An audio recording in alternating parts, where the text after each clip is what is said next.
அதாவது மக்களே, இன்றைக்கி நியூஸ் பார்த்தீங்கன்னா, ஒரு டிடி வந்து சொல்கிறாரு, சீனியர் சிட்டிசனுங்களுக்கு ஏன் வந்து பர்த்து லோயரு, மிடிலு, அப்பரு அப்படின்னு கிடைக்குது அப்படின்னு பார்த்தீங்கன்னா, ஒரே செட்டாக புக் பண்ணுறதால தான் அப்படின்னு சொல்கிறாரு.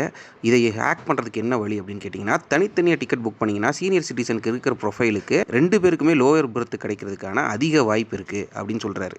யார் சொல்கிறது? சாதாரண ஆள் இல்லை, ரயில்வே டிக்கெட்டிங் இன்சார்ஜில் இருக்கிற ஒரு ஆளே சொல்கிறாரு, டிக்கெட்டிங் மெத்தட் இப்படி தான் வேலை செய்யுது அப்படின்ட்டு. ஆனால் இதில் ஒரு பிரச்சனை இருக்குது. சப்போஸ் நீங்கள் ஒரு டிக்கெட் புக் பண்ணுறீங்க, அது லோயர் பர்த் கிடைக்குது, S6 கோச்சில் கிடைக்குதுன்னு வச்சுக்கோங்க.